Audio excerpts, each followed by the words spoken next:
Assalamualaikum warahmatullahi wabarakatuh. Alhamdulillah hamdan katsiran thayyiban mubarakan fi kama yuhibbu rabbuna wa yarda. Wassalatu wassalamu ala nabiyyina Muhammadin wa ala alihi wa sahbihi wa man sara ala nahjihi bi ihsanin ila yaumil wa ba'd. Hadirin yang semoga Allah muliakan, tidak ada kata yang pantas untuk kita ucapkan pada kesempatan kali ini kecuali bersyukur kepada Allah Subhanahu wa taala atas segala nikmat dan karunia yang Allah berikan dan Allah limpahkan kepada kita. Sebagaimana salawat dan salam semoga senantiasa tercurahkan kepada junjungan kita, uswah hasanah kita, Rasulullah sallallahu alaihi wasallam, beserta para keluarga, para sahabat dan orang-orang yang istiqomah berjalan di bawah naungan sunnah beliau sampai hari kiamat kelak.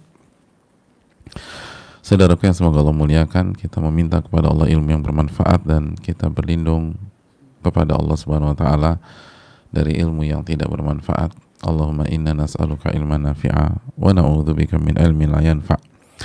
Dan saudaraku yang semoga Allah muliakan, kita bersyukur kepada Allah Subhanahu wa taala karena Allah kembali memberikan taufik kepada kita untuk belajar dan belajar menjalankan kewajiban kita sebagai seorang muslim. Ketika Nabi kita sallallahu alaihi wasallam bersabda, "Talabul ilmi fariidatun 'ala kulli muslim." Menuntut ilmu agama hukumnya wajib bagi setiap muslim, baik laki-laki maupun wanita. Dan alangkah indahnya jika kewajiban yang kita sedang jalankan bersama kewajiban-kewajiban yang lain itu kita kerjakan di salah satu bulan-bulan mulia. Kita kerjakan di salah satu bulan-bulan haram, yaitu Dzulhijjah.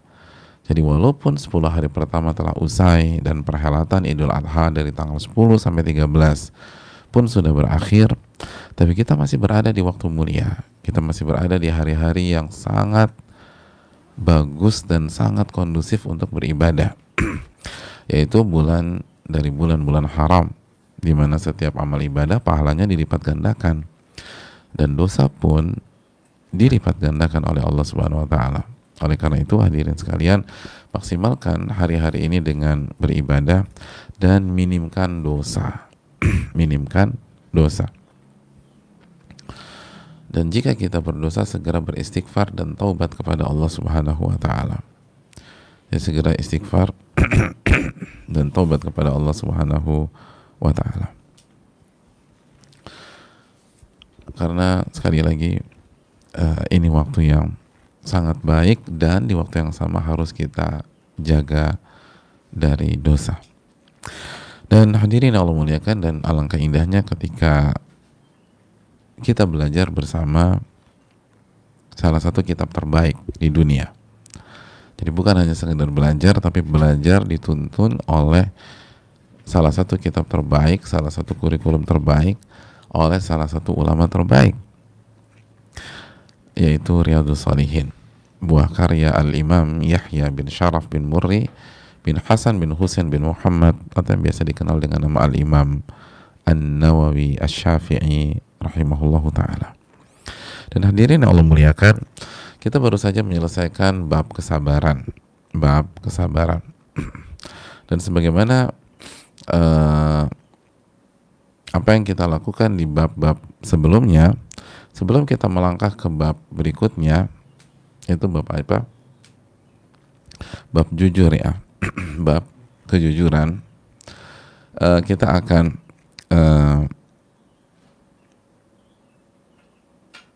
duduk sejenak, lalu mengevaluasi, menyimpulkan, mengikat hal-hal penting dari bab kesabaran. Hal-hal penting dalam bab kesabaran, apalagi bab ini bab yang sangat luar biasa dan cukup banyak hadis-hadis yang disampaikan oleh Al-Imam An-Nawawi rahimahullahu ta'ala. Oleh karena itu kita akan meminta pertolongan kepada Allah dan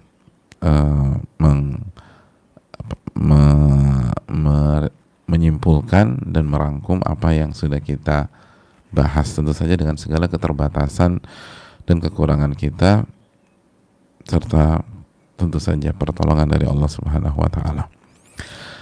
Dan hadirin Allah muliakan, dan kita pun nanti juga semoga Allah mudahkan membuka kesempatan untuk beberapa pertanyaan yang berkaitan dengan bab kesabaran. Insya Allah, dan semoga Allah mudahkan. Hadirin Allah muliakan, dan rujukan kita dalam hal ini adalah salah satu kitab para ulama yang berjudul Kunuz Riyadhus Shalihin. Ya, apa sih yang bisa kita simpulkan dari bab kesabaran ini? Saudaraku yang semoga Allah muliakan, kita bisa simpulkan bahwa Allah Subhanahu wa taala dengan kemahabijaksanaannya dan kemahakuasaannya dan kemahasempurnaannya itu tidak menjadikan kehidupan itu dalam satu warna saja, dalam satu kondisi saja, tapi Allah putar antara siang dan malam.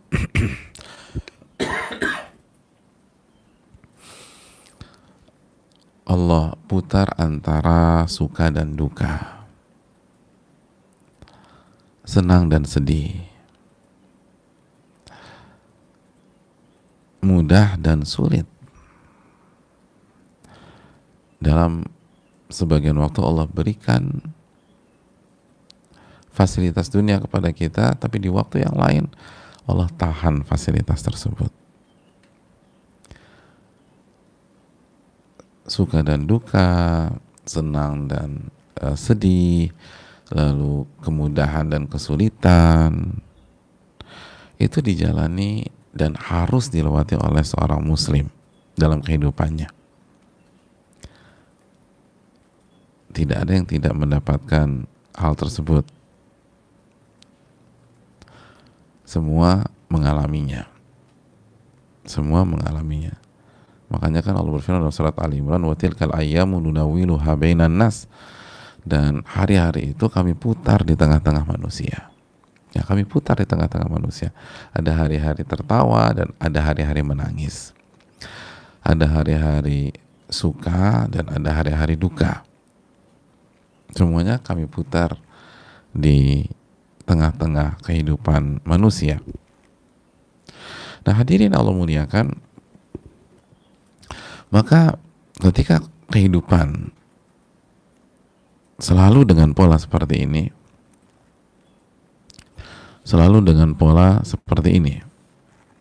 tidak ada satu pun dari kita yang isi hidupnya seneng terus gitu loh. Isi hidupnya tertawa terus. Justru hadirin sekalian, coba kalau kita punya teman dari hari Senin sampai hari Senin lagi ketawa aja, 7/24 jam isinya ketawa terus. Kira-kira kita bisa merasakan kebahagiaan dia nggak? Yaudah, temanku tuh bahagia banget hidupnya. Kenapa? Aku tuh seminggu ini bareng dia. Itu setiap saat ketawa aja kerjaannya. Kira-kira ada orang seperti itu? Atau kalau ada, kira-kira kita bisa merasakan kebahagiaannya? Coba kita punya teman hari Senin ketawa, selama kita bareng tuh ketawa aja kerjanya. Selasa ketemu lagi ketawa dari pagi sampai sore sampai malam. Rabu ketemu lagi ketawa lagi dari pagi, siang, sore, malam. Sampai Senin begitu. Bisa merasakan kebahagiaannya? Saya rasa enggak. Justru yang kita rasakan ketakutan. Ini orang kayaknya kesurupan nih, gitu. Kok bisa dari Senin sampai Senin ketawa? Jadi bukannya kita bahagia, mungkin kita rukyah tuh orang. Kadang nggak ada orang demikian. Justru menakutkan ketika isinya ketawa.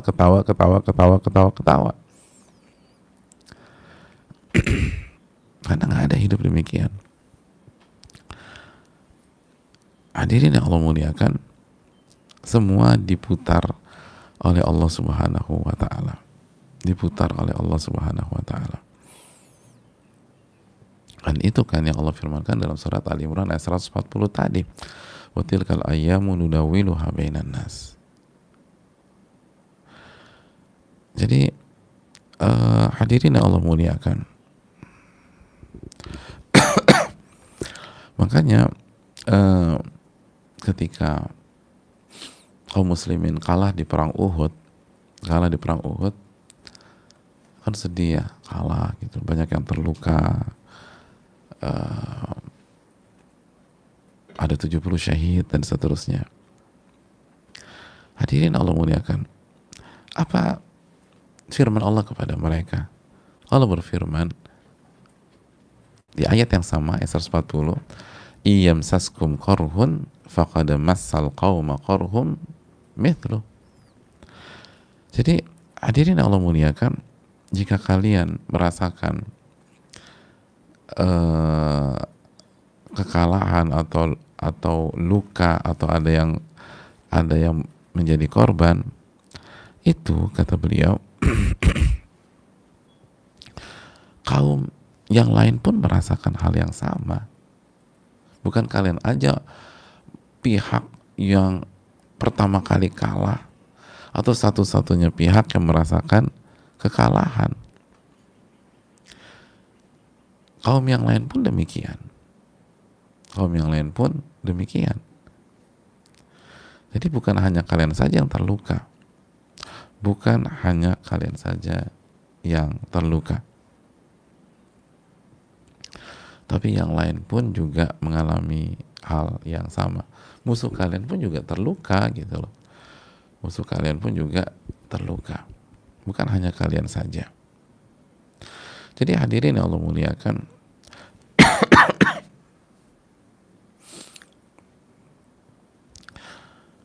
jadi Allah ingin memberikan motivasi kepada mereka. Allah yang memberikan motivasi kepada mereka. Semua ngalamin itu. Bukan hanya kalian saja. Itu kehidupan itu demikian. Ada kalanya menang, ada kalanya kalah. Ada kalanya pulang bersih gitu ya, tanpa luka. Ada kalanya kita pulang dan kita terluka. Makanya setelah itu apa? Watilkal ayyamu nudawiluha bainan nas. Berikutnya Allah mengatakan, dan hari-hari itu kita putar di tengah-tengah manusia. Di tengah-tengah manusia. Ya hidup tuh gitu, kata Allah Subhanahu wa taala. Hidup itu demikian. Hidup itu demikian.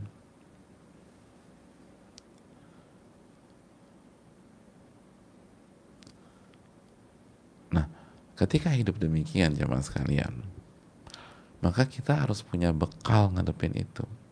Karena udah pasti nggak bisa deh, seneng-seneng terus tuh nggak bisa. Kendala pasti, musibah itu sebuah kepastian, kekalahan sebuah kepastian, luka pun demikian. Maka kata para ulama, yang kita butuhkan apa? Yang kita butuhkan adalah pertolongan Allah Subhanahu wa taala. Itu yang kita butuhkan. Yang kita butuhkan adalah pertolongan Allah. Karena hidup begini nih ceritanya nih. Nah, agar Allah tolong kita, maka yang harus kita lakukan adalah diantaranya bersabar. Yang kita butuhkan adalah bersabar. Masih ingat ayatnya, wasta'inu bis sabri wassalah. Minta pertolongan kepada Allah dengan sabar dan dengan sholat. Nah itu hadir. Dengan sabar dan dengan sholat. Karena itu tadi, hidup tuh pasti naik turun, naik turun, naik turun, naik turun, naik turun. Gimana caranya bertahan? Pertolongan Allah Subhanahu wa taala. Gak bisa pakai diri kita, gak bisa pakai kemampuan kita. Kita lemah. Wa khuliqal insanu dha'ifa. Dalam surat An-Nisa ayat 28, manusia itu diciptakan dalam kondisi lemah.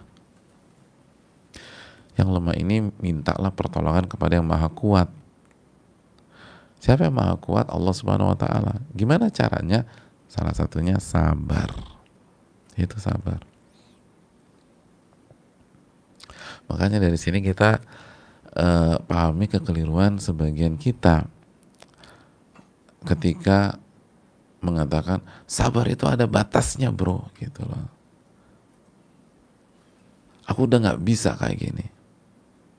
Sabar itu pun ada batasnya, gitu. Makanya kan salah satu pertanyaan yang sering muncul, common banget di kajian-kajian apalagi tentang kesabaran, gitu loh. kapan batas kesabaran gitu loh. Sampai di titik mana kita bersabar. Nah itu kan, itu nggak, iya gitu tuh. Nah ini sebuah kekeliruan. Kenapa demikian? Karena ketika kita batas-batasi kesabaran, berarti sampai di situ juga pertolongan Allah Subhanahu wa taala. Udah cukup nih, udah cukup. Udah cukup saya bersabar. Nah, berarti udah Anda yang menginginkan Anda nggak ditolong sama Allah semenjak itu. Sabar tuh ada batasnya. Ini udah kelewatan. Nah, berarti mulai sekarang nggak mau dapat pertolongan Allah gitu. Allah mengatakan wasta'inu bis sabri wassalah. Minta pertolongan kepada Allah dengan sabar dan dengan sholat. Dengan sabar dan dengan sholat. Jadi jangan dibatas-batasi. Makanya Allah mengatakan sabar itu ada batasnya. Ada. Kapan? Pada saat meninggal. Nah itu batas kesabaran. Sebelum wafat nggak ada batas kesabaran. Karena kesabaranlah yang akan membuat Allah menolong kita. Yang membuat Allah menolong kita. Jadi kalau kita batas-batasi, kita yang berantakan. Kita yang sengsara.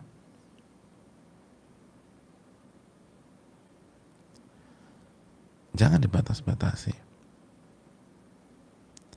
Jangan dibatas-batasi. Gitu lah. Kecuali kalau kita mau jauh dari Allah Subhanahu wa taala. Kalau kita memang niatnya nih mau menjauh dari Allah Subhanahu wa taala. Nah, itu coba dibatas-batasi deh. Kalau mau begitu. Ya kan? Allah berfirman dalam surat Al-Baqarah ayat 153, "Innallaha ma'as sabirin." Innallaha ma'as sabirin. Itu tadi.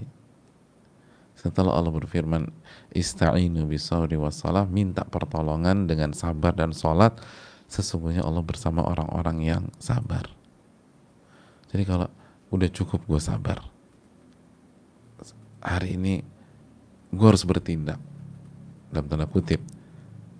Oh jadinya Anda nggak mau lagi bersama Allah gitu. Allah itu bersama orang sabar. Kalau Anda bilang cukup saya bersabar, berarti ada rencana mau menjauh dari Allah Subhanahu wa taala. Mau menjauh dari Allah Subhanahu wa taala. Jadi kadang-kadang kita suka salah dalam menempatkan. Dan Allah bersama orang-orang sabar itu artinya apa sih? Allah itu akan menolong orang-orang sabar dan akan ridho terhadap perbuatannya. Jadi ketika dia bilang saya udah nggak bisa lagi bersabar, berarti konsekuensinya saya sudah nggak mau ditolong lagi oleh Allah dan saya nggak mau diridhoi lagi oleh Allah. Subhanallah. Kan begitu jamaah. Tapi berat Ustadz, berat. Berat itu bukan berarti nggak bisa. Dan Nabi udah katakan, masih ingat hadisnya, wasabru dia, sabar itu memang berat. Dia cahaya yang ada unsur membakar dan membuat kita panas memang. Itu sabar, wasabru dia. Tapi disitulah letak pertolongan Allah. Disitulah letak ridho Allah Subhanahu wa ta'ala. Kan begitu jamaah. Jadi udah gak usah berpikir sabar ada batasnya atau enggak. Dan kadang-kadang tuh ada sebagian jamaah tuh sedih. Ya Pak Ustadz, jadi sabar tuh gak ada batasnya. Loh, sabar itu pertolongan Allah. Anda membatasi pertolongan Allah. Kita butuh pertolongan Allah Subhanahu wa ta'ala. Maka solusinya bersabar. Makanya kan hadirin Allah muliakan, apa kata Nabi SAW dalam masalah ini? Kan Nabi SAW mengatakan, Inna nasra ma'as sabar.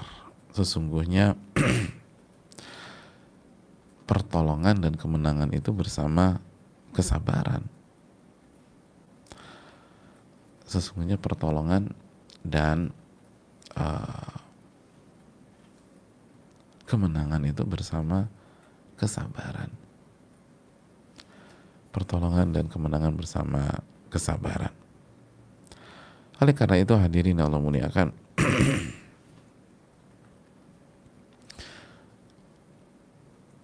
itu yang disabdakan Nabi SAW, wa'lam anna nasra ma'as sabar, dan ketahuilah kemenangan, pertolongan itu bersama dengan kesabaran. Jadi udah jangan dibatas-batasi kalau mau menang dan kalau mau ditolong oleh Allah Subhanahu wa ta'ala. Hadirin yang Allah, semoga Allah muliakan. Jadi itu poin yang harus kita tanamkan bersama-sama. Nah, yang berikutnya kita ingat-ingat lagi, sebenarnya sabar itu apa sih? Sabar itu apa? Hadirin sekalian yang Allah muliakan. Sabar itu masih ingat nggak sabar? Secara bahasa arti sabar apa? Simpel aja. Loh kok lupa? Ustadz yang lalu biarlah berlalu Ustadz. Kita tuh move on. Loh jangan, kita harus ingat nih sabar itu apa? Sabar itu kan secara bahasa sudah kita bahas. Berasal dari 3 makna. Yang pertama apa? Menahan. Itu imsak. Menahan. Menahan. Yang kedua apa? Salah satu jenis batu. Nah itu. Salah satu jenis batu. Yang ketiga,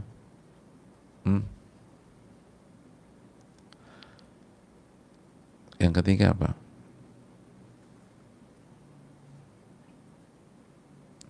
Yang ketiga adalah hal yang sangat tinggi.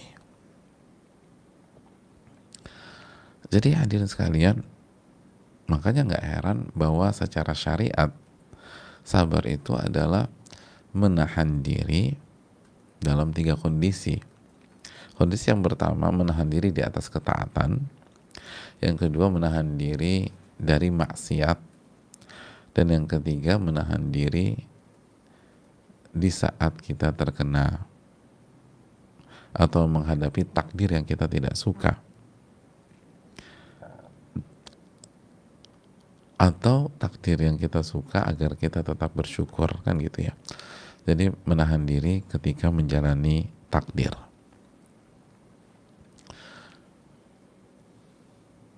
Dan bahasa simpelnya udah ngebatu aja deh, udah ngebatu udah. Kalau udah benar-benar di atas kebenaran nih, kita udah benar, kita berdiri di atas dalil, di atas wahyu, di atas ayat-ayat Al-Quran, maksudnya di bawah naungan ayat-ayat Al-Quran dan di bawah naungan sunnah Nabi SAW, udah ngebatu aja. Orang mau dorong kita ke kanan, dorong kita, udah ngebatu udah, gitu. Sabar tuh ngebatu, udah ajok gitu loh.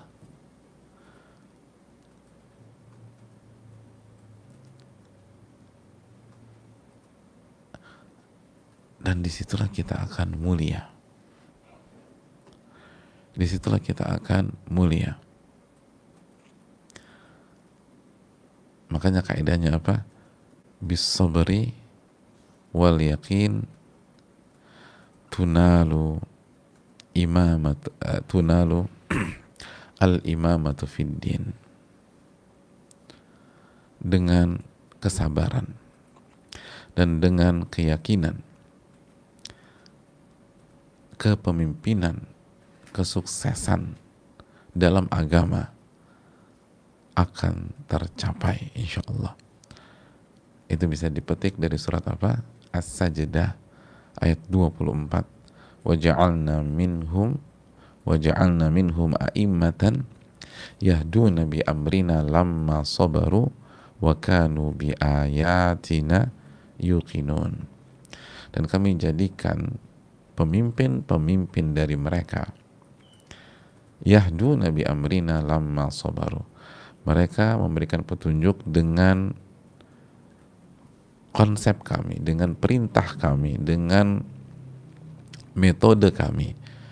Kapan mereka berhasil menjadi pemimpin dan tetap on track, tetap mengajak dan mengarahkan manusia di atas jalan Allah, itu mereka dapatkan lama sabaru, ketika mereka sabar.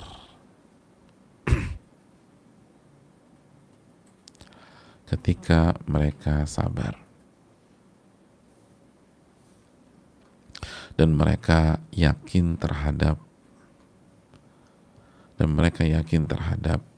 ayat-ayat Allah, gitu. Dan mereka yakin terhadap ayat-ayat Allah Subhanahu wa Ta'ala. Makanya itu salah satu makna sabar adalah ketinggian. Ketinggian, hal yang tinggi, itu hal yang perlu kita camkan. Hadirin yang Allah muliakan,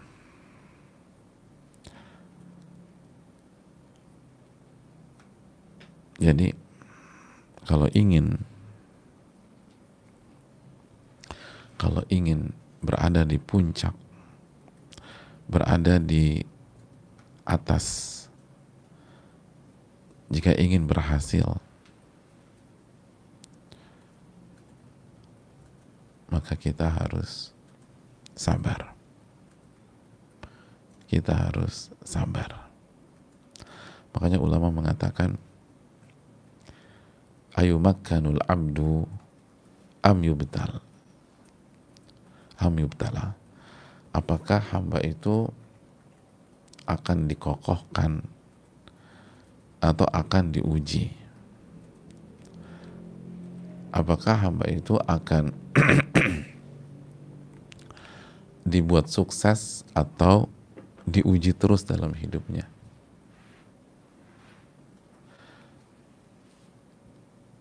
Apakah hamba itu akan dibuat berhasil atau dikasih musibah dan bencana?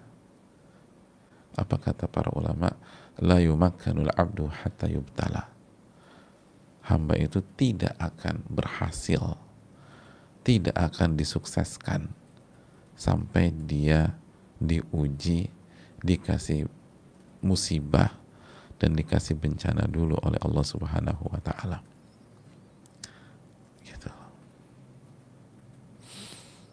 Gitu jamaah sekalian. Jadi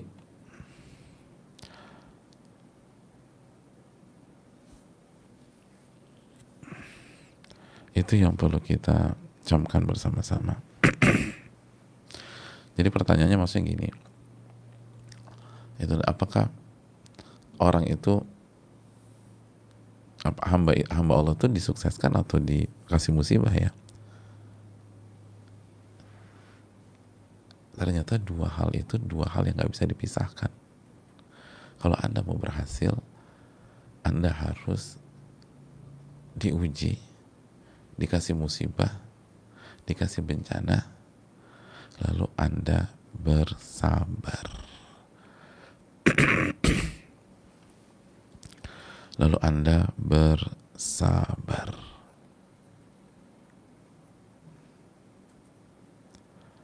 Itu poinnya. Dan di antara yang menyampaikan hal ini adalah diriwayatkan dari Al-Imam Asy-Syafi'i. Al-Imam Asy-Syafi'i rahimahullahu ta'ala. Itu konsepnya. Dan diriwayatkan beliau mengatakan, wallah ibtala ulil azmi minar rusul falamma sabaru makkanahum. Allah itu memberikan ujian, memberikan musibah kepada rasul-rasulnya ulul azmi, khususnya ulul azmi. Lihat bagaimana Nabi SAW, seluruh anak beliau meninggal dunia kecuali Fatimah. Khadijah wafat. Ada amul huzn dalam kehidupan Nabi SAW. Begitu juga Nabi Isa alaihissalam. begitu juga Nabi Musa alaihissalam, begitu juga Nabi Ibrahim, Nabi Nuh, semua diuji, kena musibah. Lalu kata beliau rahimahullah, falamma sabaru makkanahum, dan ketika para rasul-rasul itu, para ulul azmi sabar, baru Allah berikan keberhasilan dan kesuksesan untuk mereka, baru Allah kokohkan mereka.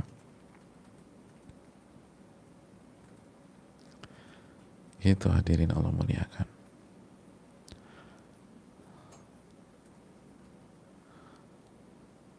Maka ulama mengatakan, fala yadhunnu ahadun annahu yakhlusu minal alamil battah. Maka jangan sekali-kali ada seorang pun yang berpikir mereka bisa menghindar dan melepaskan diri dari rasa sakit di dunia ini. Itu nggak ada. Anda mau berhasil, Anda harus merasakan rasa sakit. Lalu Anda bersabar ketika merasakan rasa sakit tersebut.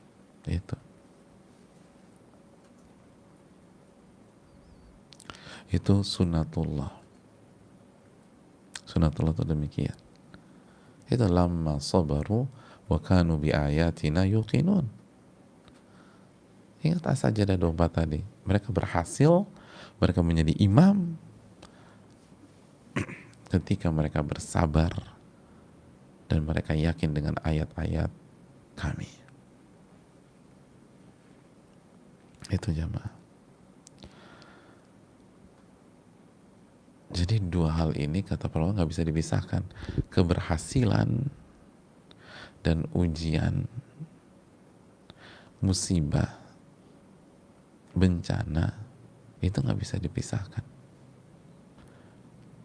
Itu satu paket. Itu seperti dua sisi mata uang yang tidak bisa dipisahkan. Kalau nggak ada ya nggak laku tuh duit. Gitu aja. Nah, musibah, ujian itu harus dihadapi dengan kesabaran. Itulah. Itu hadirin. Nah, ini kadang-kadang kita lupa.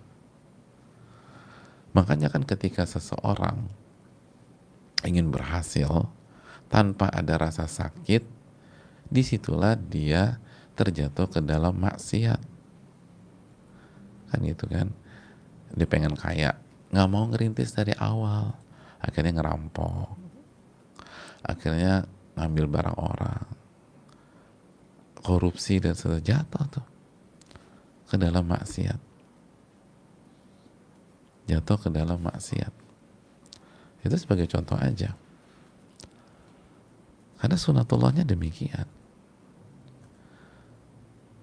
Dia pengen nilainya bagus, tapi nggak mau belajar, akhirnya beli bocoran, atau sekarang mungkin udah nggak ada ya, jangan kan bocoran, UN-nya aja nggak ada tahun ini gitu, jadi gimana dapat bocorannya? Terus zaman bahla tuh, zaman kita dulu kan nyari bocoran, kenapa? Karena nggak mau terima konsep ini, ya akhirnya begitu. Ini konsep udah nggak bisa diotak-atik. Kalau ada yang begitu, ulul azmi yang pertama kali dapat fasilitas tersebut, tapi mereka enggak. Mereka tidak mendapatkan hal demikian, karena memang bukan begitu konsepnya. Itu. La yumakkanul abdu hatta yubtala. Karena seseorang hamba tidak akan dikokohkan, tidak akan diberikan keberhasilan sampai dia diuji dan dia bersabar. Diuji dan dia bersabar. Makanya kan perintahnya apa jemaah sekalian? Dalam surat Al-Ahqaf ayat 35, fasbir kama sabara ulul azmi minar rusul. Maka bersabarlah sebagaimana ulul azmi dari Rasul-Rasul Allah bersabar. Jadi bersabarlah Maka bersabarlah sebagaimana ulul azmi itu 5 rasul terbaik. Siapa saja? Yang pertama Nabi Nuh, lalu Nabi Ibrahim, Nabi Musa, Nabi Isa, Nabi Muhammad sallallahu alaihi wasallam. Gitu hadirin.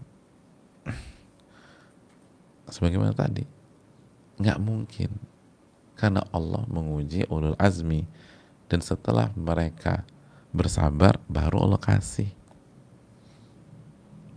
Begitu jemaah. Jadi ini yang perlu kita camkan.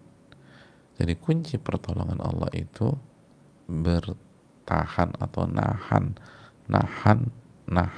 nahan diri, nahan ego, agar kita bisa berhasil di dunia dan akhirat.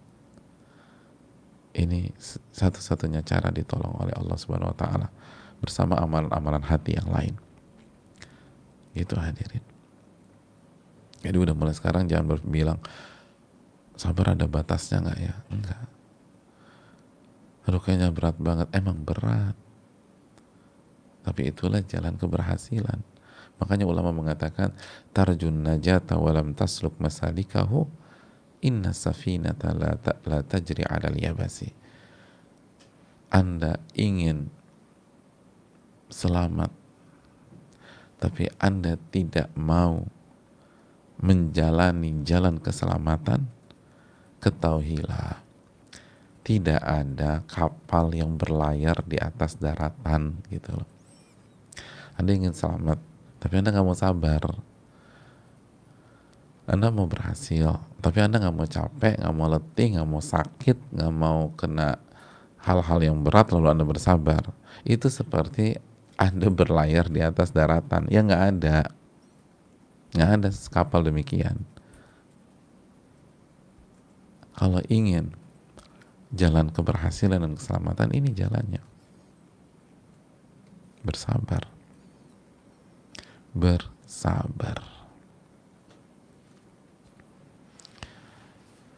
Dan sabar memang berat. Wassabru diya. Sabar itu diya, seperti cahaya yang ada unsur membakar dan membuat kita panas.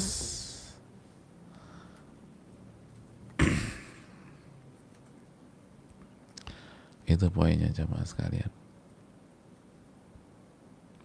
Tapi nggak usah khawatir, ujian itu tidak mungkin di atas kemampuan kita. La yukallifullahu nafsan illa wus'aha. Allah tidak membebankan seseorang kecuali sesuai dengan batas kemampuannya. Itu yang pertama. Belum lagi yang kedua, yang paling penting ditolong sama Allah. Tadi innallaha ma'as sabirin. Sesungguhnya Allah bersama orang-orang yang sabar. Nabi SAW mengatakan wa'lam anna nasra ma'as sabar. Ketahuilah sesungguhnya pertolongan dan kemenangan itu bersama kesabaran. Jadi yang harus kita tancapkan adalah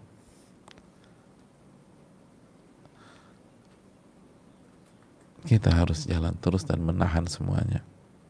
Dan ini juga menunjukkan bahwa nasihat atau arahan di masyarakat yang ketika kita marah, kita emosi, udah lepasin aja. Nggak, dia harus ngelepasin. Udah keluarin aja semua. Biar plong. Enggak. Plong itu nggak menyelesaikan masalah. Menyelesaikan masalah itu dengan sabar. Dan sabar itu bukan dilepasin semua. Justru sabar itu al-imsak, ditahan. Tapi lebih enak dilepasin Ustadz. Iya, untuk waktu yang pendek. Tapi untuk jangka panjang tidak. Dan yang kedua itulah sabda yang kita sampaikan berkali-kali. Wasabru dia, sabar itu seperti cahaya membakar. Emang berat. Memang berat. Itu yang perlu kita camkan bersama-sama jamaah yang Allah muliakan. Oleh karena itu, hadirin, ini yang bisa kita sampaikan pada kesempatan kali ini. Dan kita buka sesi tanya jawab. Dan insya Allah di pertemuan esok kita akan bahas kiat-kiat bersabar. Kiat-kiat bersabar. Ini penting sebelum kita lanjut ke bab kejujuran. Ini yang bisa disampaikan. Dan insya Allah besok kita akan masih kita simpulkan dengan segala keterbatasan kita. Dan besok kita coba buat kesimpulan gimana sih caranya bersabar. Jadi kalau misalnya keberhasilan, kesuksesan, surga, kebahagiaan dunia akhirat hanya bisa dilewati, hanya bisa didapatkan melalui jalan yang penuh aral, rintangan, musibah, ujian, dan kita harus jalaninya dengan kesabaran, dan itu menjadikan sabar itu beratnya minta ampun. Nah, terus kiat-kiatnya seperti apa? Insya Allah kita akan bahas esok dengan izin Allah, pertolongan Allah, dan segala keterbatasan dan kekurangan kita. Kita buka sesi tanya jawab. Wassalamualaikum warahmatullahi wabarakatuh. Barang siapa ingin bertanya atau mengkoreksi jika ada kesalahan, maka dipersilahkan.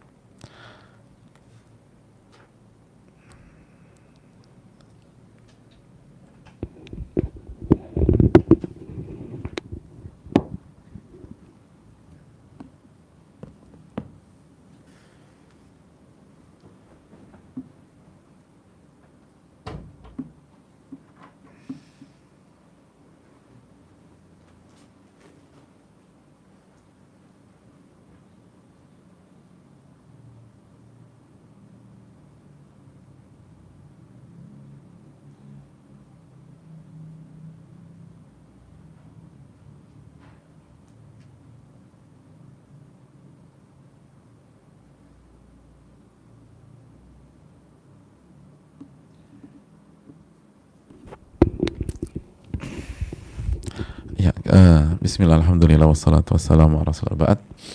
Kita mulai pertanyaan pertama. Bismillah, assalamualaikum warahmatullahi wabarakatuh. Waalaikumsalam warahmatullahi wabarakatuh. Semoga Allah selalu menjaga dan memberikan taufik dan karunia kepada Ustadz, tim, dan serta kita semua. Amin ya rabbal alamin. Izin bertanya Ustadz, Ana Hamzah di Batam. Ana adalah seorang guru dan wakil kesiswaan di salah satu sekolah negeri. Terkadang dalam keseharian tugas Ana sering menghadapi perilaku siswa yang sering terlambat, melawan guru, tidak jujur, pandai berdalih, melawan guru, dan sebagainya. Memang di sini dituntut kesabaran dan ketegasan dari Ana. Dan terkadang ada orang tua yang membela anaknya meskipun anak tersebut salah. Ana meminta kiat atau tips menghadapi anak-anak milenials yang mempunyai permasalahan di atas. Dan bagaimana Ana tetap bisa bersabar dalam menghadapi permasalahan seperti ini, Ustadz. Jazakallahu khair, barakallahu fikum. Ya, terima kasih kepada Mas Hamzah di Batam. Abang ya, kalau Batam bukan Mas ya, Abang Hamzah di Batam. Yang pertama, ini bukan hanya masalah yang terjadi di anak-anak milenials ya. Anak-anak kolonials pun kayak apa, sebelum kita atau kita juga dulu tuh nyebelin juga loh gitu loh. Kita nggak sadar aja bahwa kita tuh dulu melakukan hal-hal seperti ini. Walaupun mungkin bukan semua ya. Jadi kita nggak semua lah, banyak jamaah yang backpack juga dulu, atau murid-murid yang disiplin dan tekun. Tapi banyak di antara kita juga demikian. Kan ma'ashbahal laila bil bariha, kata para ulama sejarah, betapa miripnya malam ini dengan kemarin malam. Jadi ya berulang. Yang pertama, untuk menghadapi murid-murid seperti ini, kita butuh kejujuran kepada Allah Subhanahu wa taala. Butuh kejujuran kepada Allah Subhanahu wa taala. Loh, ini materi bab berikutnya nih, tapi singkat aja ya. Nanti kita akan bahas di bab berikutnya. Iya, jujur. Kita tuh ngajar mau ngapain gitu loh. Apakah mau sebatas mencetak anak yang pintar, atau menjadi guru untuk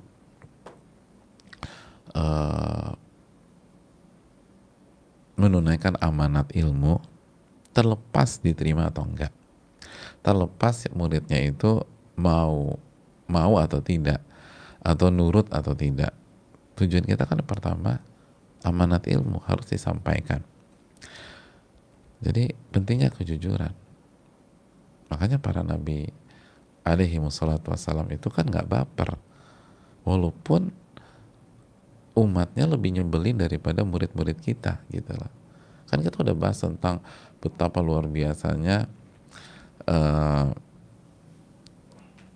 kaumnya Nabi Musa gitu loh, senyebel-nyebelin anak murid kita, nggak ada yang bisa lebih nyebelin daripada kaumnya Nabi Musa pada saat itu. Tapi beliau sabar karena ini amanat, ini emang tugas, dan guru itu kan pengabdian. Guru itu pengabdian, terlepas direspon positif atau negatif.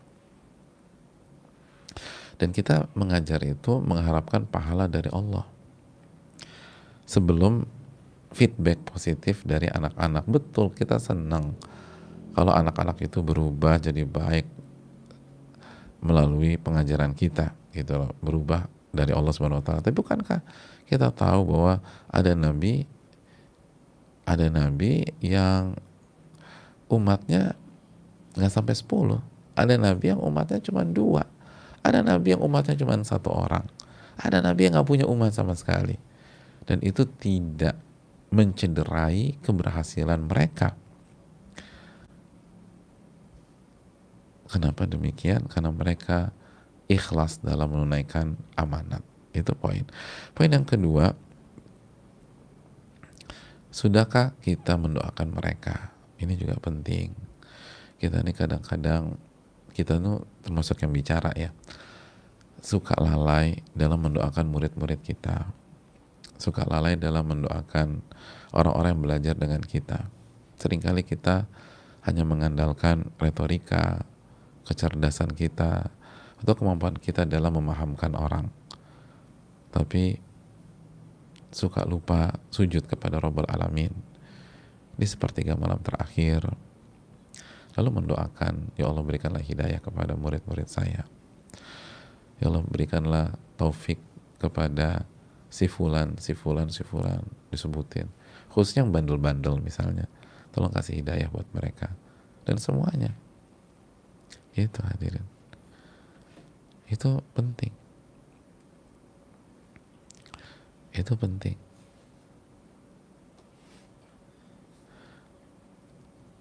Itu yang perlu kita camkan. Saya pernah dapat cerita Syekh Abdul Aziz bin Baz rahimahullahu ta'ala ketika masih bertanggung jawab di salah satu universitas di Timur Tengah, salah satu universitas terbaik, itu ada mahasiswa dari, kalau nggak salah dari Afrika, itu yang buat ulah gitu loh, buat ulah segala macam, prestasinya juga nggak bagus, itu mau dikeluarin pada saat rapat. Lalu Syekh bin Baz mengatakan, semoga Allah Subhanahu wa taala memberikan manfaatnya melalui mahasiswa ini ketika dia pulang ke Afrika, jangan dikeluarin, semoga Allah kasih hidayah, dan semoga mahasiswa ini jadi miftahul khair, jadi kunci kebaikan kalau dia pulang. Dan subhanallah, Allah ijabah. Ini mahasiswa ketika pulang berubah dan memberikan manfaat besar bagi kaumnya atau masyarakatnya. Kita nggak pernah tahu jamaah sekalian. Makanya jangan lupa doa. Jangan pernah lupa doakan murid-murid kita, khususnya yang bandel-bandel, yang bebel-bebel gitu ya, yang yang nggak maksimal, yang suka ngelawan. Itu hadirin sekalian. Terus yang berikutnya, perbanyak istighfar dan taubat kepada Allah. Jangan-jangan mereka itu sering terlambat, nggak jujur segala macam, itu gara-gara dosa kita sebagai guru, dosa kita sebagai guru, atau dosa kita sebagai atau dosa pribadi kita dan kita gurunya, jadi berdampak. Karena kan guru itu punya pengaruh, Walaupun nggak selalu, makanya tadi ada nabi yang nggak punya pengikut sama sekali. Tapi kita, emang kita nabi, emang kita bersih dari dosa.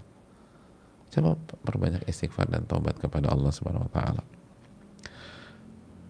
Jadi tauhid kita itu dibenahi dulu, hadirin. Sebelum kita memperhatikan kendala-kendala teknis. Karena sekarang kali bukan karena kendala teknis. Seringkali masalahnya itu karena hubungan kita dengan Rabbul Alamin. Coba perbaiki itu. Coba perbaiki itu. Pasti banyak perubahan deh. Karena itu kiatnya para ulama. Allahu ta'ala alam. Dan husnudzan, baik sangka. Jangan sampai ini anak-anak yang punya masa depan nih. Oh jangan. Betapa banyak dari kita hari ini tuh kayaknya baik banget, soleh dan soleh banget. Itu dulu waktu kuliah, ya Allah nyebelinnya minta ampun. Dulu waktu sekolah tuh memang orang ngeliat nih orang nggak punya masa depan nih. Tapi sekarang sukses dia. Jadi jangan pernah buruk sangka. Husnudzan sama Allah. Itu kayak Syekh bin Baz tadi, baik sangka sama Allah. Semoga Allah kasih hidayah. Gitu, semoga Allah kasih hidayah. Wallahu ta'ala bishawab. Baru terakhir bicara masalah teknis, evaluasi gitu loh, peran serta orang tua murid. Terus atau jangan-jangan sekolah kita juga nggak disiplin gitu, atau kita belum jadi teladan dan lain sebagainya. Allah ta'ala mungkin itu.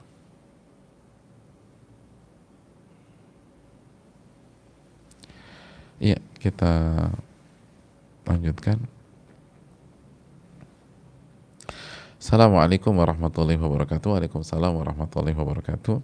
Semoga Ustadz dan kita semua dilindungi dan dirahmati oleh Allah Subhanahu wa taala dan istiqomah di jalan yang lurus ini. Amin ya rabbal alamin.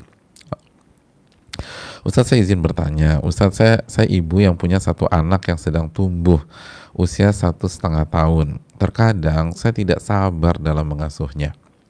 Saya mohon nasihat dan doa Ustadz agar saya benar-benar bisa sabar dan sabar. 3 kali sabarnya, sabar dan sabar. Jazakallah khair Ustadz wa yakum. Kenapa nggak 5 kali sabarnya? Ya ini gaya bahasa aja ya. Jadi hadirin yang Allah muliakan, jawabannya nanti kita bahas besok insya Allah. Enak ya jawabannya, singkat, simpel. Tapi setidaknya coba deh kita ingat-ingat selalu bahwa banyak banget couple, pasangan suami istri itu yang ingin banget anak tapi nggak pernah dikasih sama Allah Subhanahu wa taala. Dan kita diberikan 2 hati tersebut. Memang berat. Tapi bukankah kita seyogyanya bersyukur kepada Allah Subhanahu wa taala? Seyogyanya bersyukur kepada Allah. Ada banyak orang berusaha pakai program A, program B, program C. Seringkali bukan hanya berusaha di tanah air, mereka pergi keluar hanya untuk mengikuti sebuah program. Mereka habiskan angka yang sangat-sangat besar hanya untuk itu. Mana rasa syukur kita kepada Allah? Mana rasa syukur kita kepada Allah Subhanahu wa taala?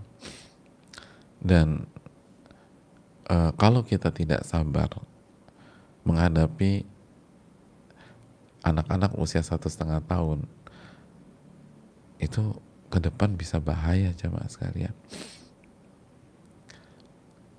Bisa bahaya. Anak 1,5 tahun kan belum bisa ngebantah, belum bisa ngejawab, paling nangis. Gimana kalau dia udah bisa ngebantah nanti?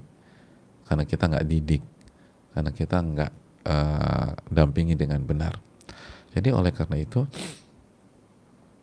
intinya demikian, dan yakinlah sebagaimana kita katakan tadi, Allah nggak akan membebankan seseorang di atas kemampuannya. Jadi kalau ibu atau mbak diberikan amanat bayi 1,5 tahun, itu berarti kita sanggup dan layak mengemban amanat tersebut. Yang jadi masalah kita mau apa enggak. Allah ta'ala bisawab. Dan banyak doa dan banyak doa.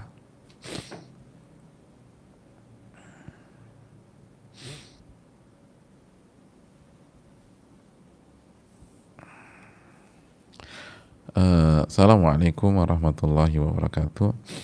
Waalaikumsalam warahmatullahi wabarakatuh. Semoga Allah Subhanahu wa taala senantiasa menjaga dan memberkahi Ustadz, keluarga, tim dan kaum muslimin. Amin ya rabbal alamin. Izin bertanya, apakah dengan memblokir dulu kontak WA seseorang yang membuat kita marah, ini termasuk yang tidak bisa menahan marah? Termasuk yang tidak bisa menahan marah, di mana niatnya supaya saya bisa menjaga hati dulu dengan tidak melihat kontak DPWA ataupun status WA dia. Syukran jazakallahu khair Ustaz, barakallahu fiik. Hadirin Allah muliakan, yang pertama jawabannya ada hubungan atau masuk ke dalam hadis Nabi SAW riwayat Imam Bukhari, ketika Nabi SAW bersabda, la yahilu li muslim an yahjura akhahu fawqa thalatha layal. Tidak halal seorang muslim yahjur, mendiamkan, memboikot atau memblokir saudaranya lebih dari 3 hari atau 3 malam. Jadi nggak boleh lebih dari 3 hari atau 3 malam. Jadi kalau ditanya boleh atau enggak, boleh, tapi nggak boleh lebih dari 3 hari. Nah, habis itu invite lagi. Terus yang berikutnya, tidak membaca status WA kan nggak harus memblokir, hadirin. Iya, itu kita aja yang kepo gitu loh. Kan nggak harus memblokir dia untuk tidak membaca status WA-nya. Tidak harus demikian kan. Saya tahu ada banyak orang nggak pernah ngebaca status WA teman-temannya, sahabat-sahabatnya dan seterusnya, nggak pernah. Kenapa? Karena waktunya diisi dengan hal-hal yang jauh lebih bermanfaat. Waktunya dibaca buat baca Quran, zikir, muhasabah, menuntut ilmu. Jadi nggak sempat baca status WA orang. Nah, ini juga perlu kita evaluasi. Jadi itu poinnya. Ini menunjukkan bahwa Islam itu memang agama yang luar biasa.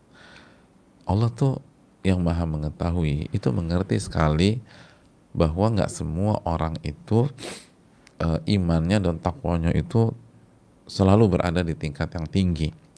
Seringkali ketika kita ada masalah dengan orang, kita butuh waktu untuk menenangkan diri, untuk cooling down dan seterusnya. Oke, kalau begitu kita kasih 3 hari. Lebih dari 3 hari nggak boleh. Lebih dari 3 hari itu kontraproduktif dan itu permainan syaitan. Wallahu ta'ala alam bisawab.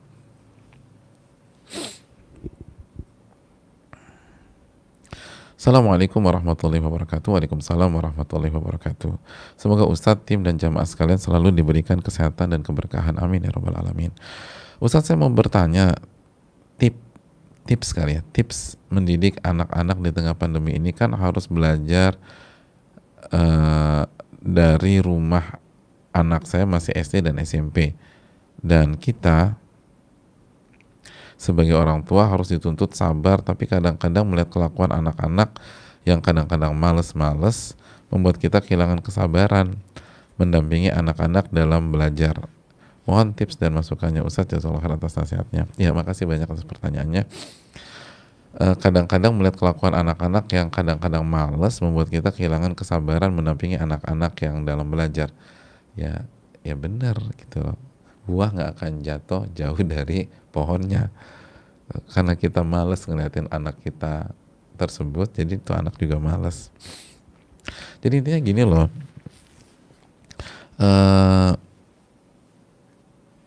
emang ini PR banget buat orang tua, khususnya ibu-ibu ya, di masa pandemi ini. Benar-benar harus dampingi anak-anak belajar di rumah. Tapi lihat deh hikmahnya, berarti kan quality time kita semakin banyak buat anak-anak kita. Terus yang kedua, kelakuan anak-anak kita yang malas-malas itu kan secara umum ya, bukan secara mutlak, secara umum itu kan produk dari pendidikan kita selama ini kepada mereka. Itu karya kita tuh, ya kayak begitulah kualitasnya. Mungkin karena kita selama ini kurang perhatian, selama ini kurang serius, atau konsepnya salah, tidak ditanamkan iman kepada Allah Subhanahu wa taala dan lain sebagainya. Dan justru ini harus kita syukuri, dengan kondisi begini Allah Subhanahu wa taala menyingkap PR besar kita dengan anak-anak kita. Karena kalau kayak gini kita nggak sadar-sadar, iya ternyata ini anak saya tuh malas-malas semua ya. Jangan-jangan karena selama ini saya yang tidak menanamkan iman dan tauhid lalu kedisiplinan. Jadi dia pada malas-malas deh. Ya ternyata mereka malas ya. Kayak emaknya gitu loh. Jadi kita emaknya gitu. Jadi iya ternyata ini cerminan saya ini malasnya kayak begini. Oh berarti saya harus berubah. Saya harus tobat sama Allah. Jadi ini positif sebenarnya. Mumpung masih SD, masih SMP. Repot kan kalau virus malas itu sampai dia dewasa, itu repot. Jadi bersyukur kepada Allah Subhanahu wa taala. Dan yang berikutnya sekali lagi, minta pertolongan Allah deh, minta pertolongan Allah. Iyyaka na'budu wa iyyaka nasta'in. Selalu minta pertolongan kepada Allah. Ketika kita kurang sabar, doa lagi sama Allah. Doa. Salat, wasta'inu bis sabri was salat. Salat. Sebel nih udah ambil wudhu, salat, ngajar lagi atau dampingi lagi. Dan itu yang harus kita lakukan gitu. Hati anak-anak kita tuh di tangan Allah. Baina isbi'aini min asabi rahman, di antara jari jemari Allah. Allah bolak-balikan sesuai dengan apa yang Allah kehendaki. Maka mintalah sama yang membolak-balikan hati anak-anak kita. Bangun hubungan baik dengan Allah Subhanahu wa ta'ala. Lalu setelah itu buat schedule dan buat agenda dan disiplin. Seringkali yang membuat anak-anak kita malas dan tidak disiplin karena kita pun tidak disiplin dalam memberikan pengawasan dan menerapkan aturan yang kita buat sendiri gitu loh. Akhirnya anak-anak kita ikut-ikutan. Coba disiplin deh. Dan untuk disiplin seringkali kita harus pakai ilmu kudu tega gitu loh. Jadi kalau memang ada punishment gitu ya, ada hukuman ya hukuman. Tapi tentu saja mendidik ya, mendidik. Dan kita harus komit juga. Seringkali inkonsistensi kita sebagai orang tua yang membuat anak-anak berlaku seperti itu. Saya rasa cukup sampai di sini. Terima kasih banyak. Insyaallah kita akan lanjutkan besok. Semoga Allah Subhanahu wa taala memberikan taufik kepada kita untuk bisa mengamalkan dan menerapkan ilmu tersebut. Dan hadirin Allah muliakan, semoga Allah menerima amal ibadah kita. Wassallallahu wasallam ala Muhammad wa ala alihi washabbihi ajmain. Subhanaka wa bihamdika la ilaha illa anta astaghfiruka wa atubu ilaik. Assalamualaikum warahmatullahi wabarakatuh.